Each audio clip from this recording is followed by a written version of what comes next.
हमारी previous class में हमने इंसुलेटर, सेमीकंडक्टर और कंडक्टर के बारे में स्टडी किया और वहाँ पे हमने देखा कि अगर एनर्जी बैंड गैप जो हमारा Eg वो ग्रेटर देन 3 इलेक्ट्रॉन वोल्ट होता है तो वो जो मटेरियल्स हमारे पास होते हैं वो इंसुलेटर्स होते हैं, ठीक है। और अगर energy band gap less than 3 electron volt होता है तो वो हमारे पास क्या होते हैं, सेमीकंडक्टर। और कंडक्टर का नेग्लिजिबली स्मॉल या जीरो के बराबर होता है। ओके, आज की क्लास में हम इंट्रिंसिक सेमीकंडक्टर्स के बारे में पढ़ने वाले हैं। ये जो सेमीकंडक्टर होते हैं वो दो प्रकार के होते हैं, एक इंट्रिंसिक सेमीकंडक्टर होता है और दूसरा एक्सट्रिंसिक सेमीकंडक्टर होता है। Intrinsic semiconductor and extrinsic semiconductor, तो ये क्या होते हैं इनके बारे में हम पढ़ने वाले हैं।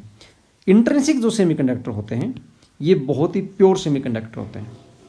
A pure semiconductor is called intrinsic semiconductor. Example है जर्मेनियम एंड सिलिकॉन। अब प्योर का मतलब है कि इसके अंदर किसी प्रकार की कोई भी इम्प्योरिटी नहीं है, जैसा नेचर से आपको मिलता है, जैसा हम इसको एक्सट्रैक्ट कर लेते हैं प्योर फॉर्म में, वो हमारा प्योर होता है। तो ये प्योर है, तो इसलिए इसके अंदर जो मोशन होता है इलेक्ट्रॉन्स का वो स्मॉल होता है और इसके अंदर जो इलेक्ट्रॉन्स और होल्स होते हैं वो भी बराबर अमाउंट में होते हैं। अब आप सोचोगे ये होल क्या आ गए, पहले हम इसके बारे में थोड़ा देख लेते हैं, फिर आपको मैं होल के बारे में बताता हूँ। नोट्स मैं आपको डिस्क्राइब कर रहा हूँ, ये जो नोट्स हैं आप एज इट इज़ नोट्स बना के एग्जाम में डाल सकते हैं, फुल मार्क्स इसमें आपके आते हैं। तो मैं सीबीएसई के पॉइंट ऑफ व्यू से डिस्कस कर रहा हूँ इसको और उसी के अकॉर्डिंग आपको ये एक्सप्लेन दे रहा हूँ। देखिए क्या होता है कि motion of electron in the conduction band and holes in the valence band is responsible for the conduction of the current in intrinsic semiconductor. यहाँ एक बात आप पहले ध्यान से समझ लो, हमने क्या कहा है कि वैलेंस बैंड के अंदर तो होल होते हैं, वैलेंस बैंड में क्या होते हैं, होल होते हैं, और जो कंडक्शन बैंड होता है उसके अंदर इलेक्ट्रॉन्स होते हैं। ये क्या लफड़ा है, वैलेंस बैंड में होल्स, ये होल्स क्या होंगे, इसको आप पहले ध्यान से समझो। इसको आप इस प्रकार से ध्यान से समझ सकते हैं कि जिस प्रकार से अगर हम ये बनाया हमने कंडक्शन बैंड, ओके, और ये बना हमारे पास कौन, वैलेंस बैंड। आपने पढ़ा कि वैलेंस बैंड के अंदर क्या होते हैं, इलेक्ट्रॉन्स होते हैं। वैलेंस बैंड में क्या होते हैं, इलेक्ट्रॉन्स होते हैं। अब कंडक्शन बैंड एम्प्टी भी हो सकता है या पार्शली फिल्ड भी हो सकता है, ठीक। अब देखो ये जो बीच का गैप था इसको हमने बोला था एनर्जी बैंड गैप होता है। अब हमने एक्सटर्नल एनर्जी दी कोई और उस एनर्जी के कारण ये इलेक्ट्रॉन यहाँ से एक्साइट होके यहाँ चला गया, ये इलेक्ट्रॉन यहाँ आ गया, कंडक्शन बैंड में इलेक्ट्रॉन आ गया। अब ये इलेक्ट्रॉन फ्री है, ये इलेक्ट्रॉन फ्री टू मूव है, तो यहाँ जो करंट होने वाला है वो ड्यू टू दिस इलेक्ट्रॉन है होने वाला है, due to this electron. Conduction band में जो करंट होगा किसके कारण होगा, इसी फ्री इलेक्ट्रॉन के कारण होगा। अब हम सोचते हैं वैलेंस बैंड के बारे में।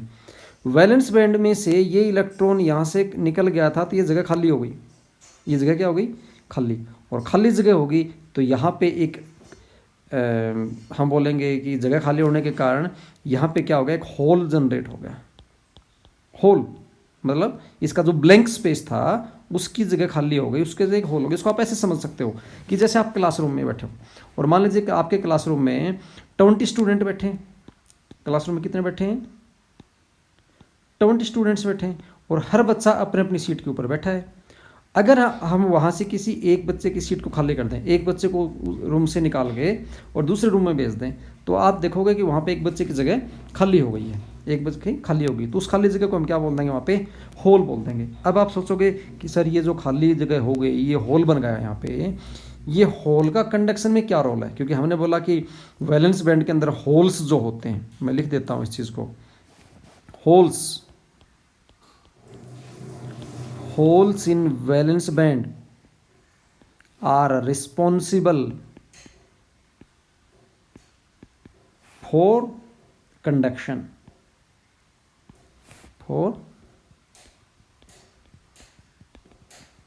कंडक्शन के लिए रिस्पॉन्सिबल यहाँ पे कौन है, होल्स हैं। आप कहोगे सर होल्स कैसे, अब देखिए होल्स ऐसे, आप अपने क्लास वाला एग्जाम्पल लें, 20 स्टूडेंट में से एक स्टूडेंट की जगह खाली कर दी। अब स्टूडेंट यहाँ पे कितने बचे, 19, कितने बचे, 19। मैं यहाँ पे लाइन बनाता हूँ, 1 2 3 4 5 6, मैं 6 बच्चों की एक लाइन बना लेता हूँ, ठीक है। और सपोज करो यहाँ से जो रेड वाला पार्ट है, यहाँ से मैंने एक बच्चा निकाल दिया, इस लाइन में से एक बच्चा निकाल दिया। अब क्या ऐसा हो सकता है कि ये बच्चा यहाँ जंप कर जाए, अगर ये बच्चा इस बेंच के ऊपर आ जाएगा तो इस बार ये जगह खाली हो गई जिसको मैंने ब्लैक से रिप्रेजेंट कर दिया। अब मतलब ये होल पीछे की तरफ शिफ्ट हो गया। अगले केस में क्या ऐसे हो सकता है कि ये जो पीछे वाला बच्चा था ये यहाँ आ जाए, अगर ये यहाँ आ जाएगा तो ये जो होल है आपका वो यहाँ क्रिएट हो गया, मतलब ये और पीछे शिफ्ट हो गया। तो इस प्रकार इलेक्ट्रॉन्स क्या करते हैं, उस खाली जगह में जंप करते रहते हैं, और जो इलेक्ट्रॉन उस खाली जगह में जंप करेगा उसके जगह फिर क्या होगा, एक होल फिर क्रिएट हो जाएगा। जैसे मैं इसी का एग्जांपल लूँ, जैसे हमारे पास यहाँ था ये था हमारे पास इस डायग्राम में ये एक होल था। इस होल में मान लीजिए ये वाला इलेक्ट्रॉन है, ये वाला इलेक्ट्रॉन अगर यहाँ जंप करेगा तो ये जगह फिल हो जाएगी और इस बार होल क्रिएट क्या होगा, यहाँ हो गया। तो इस प्रकार से ये होल वैलेंस बैंड में मूव करता रहता है। तो इसमें जो कंडक्शन होगा वो किसके कारण होगा, होल के कारण होगा। इस चीज़ को अच्छी तरह से समझ लें। इंट्रिंसिक सेमीकंडक्टर में क्या होगा कि in intrinsic semiconductor Ne is equal to NH is equal to Ni। N का मतलब नंबर है, E फॉर इलेक्ट्रॉन है, यानी number of electrons number of holes बराबर होते हैं और उनको हम इंट्रिंसिक कैरियर बोलते हैं। Ni यहाँ पे जो हमने ये Ni लिखा है, Ni का मतलब क्या है, नंबर ऑफ इंट्रिंसिक कैरियर। देखो हमने इसका सिंबल में भी लिखा हुआ है where Ne number of electrons, NH number of holes, Ni number of intrinsic carrier. Intrinsic carrier कितने वो रिप्रेजेंट करते हैं। तो ये हुए हमारे पास इंट्रिंसिक सेमीकंडक्टर। अब नेक्स्ट पढ़ते हैं एक्सट्रिंसिक सेमीकंडक्टर को। एक्सट्रिंसिक सेमीकंडक्टर क्या होते हैं, प्योर था तो इंट्रिंसिक था, तो इसका आप रिवर्स ले लो। अगर कोई इम्प्योर सेमीकंडक्टर है उसको हम एक्सट्रिंसिक सेमीकंडक्टर बोलते हैं, या इसको आप ऐसे भी बोल सकते हो ए डोप्ड सेमीकंडक्टर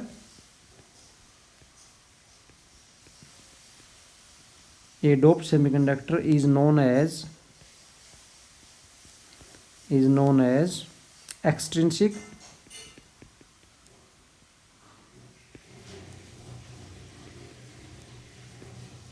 semiconductor।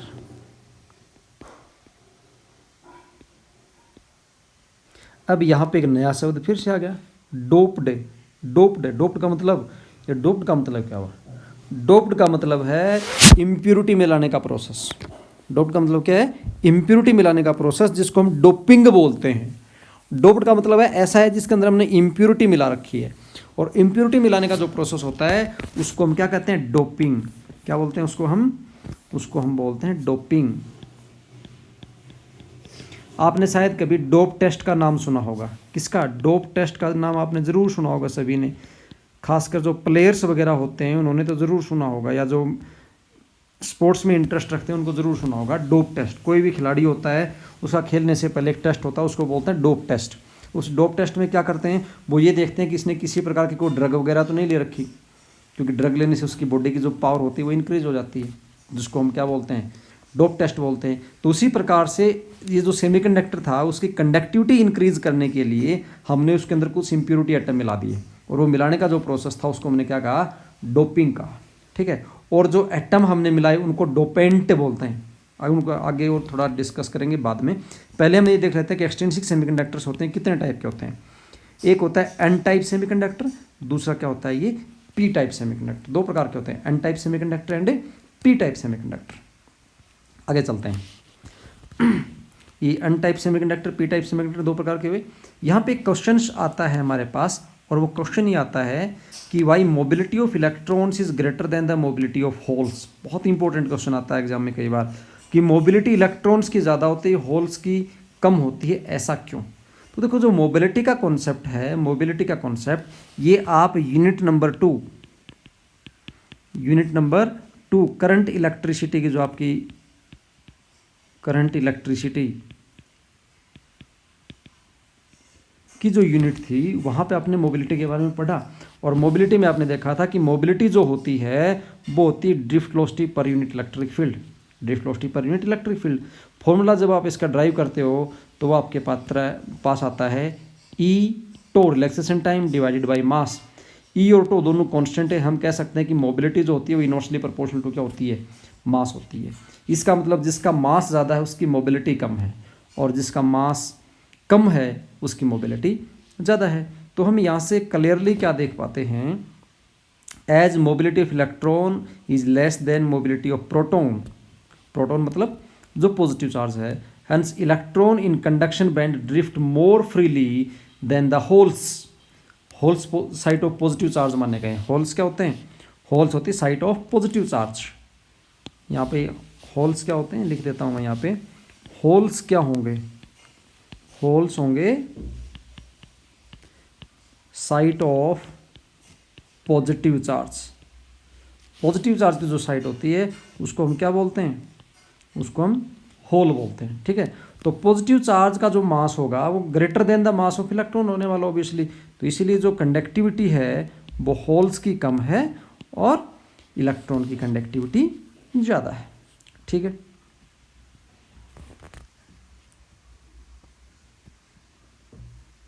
यहाँ से रिप्रेजेंटेशन में आपको एक छोटी सी गड़बड़ नज़र आ रही होगी कि mobility of electron mu E is less then mu P. ऐसा नहीं है, ये साइन उल्टा लगेगा ना, ये ऐसे लगेगा।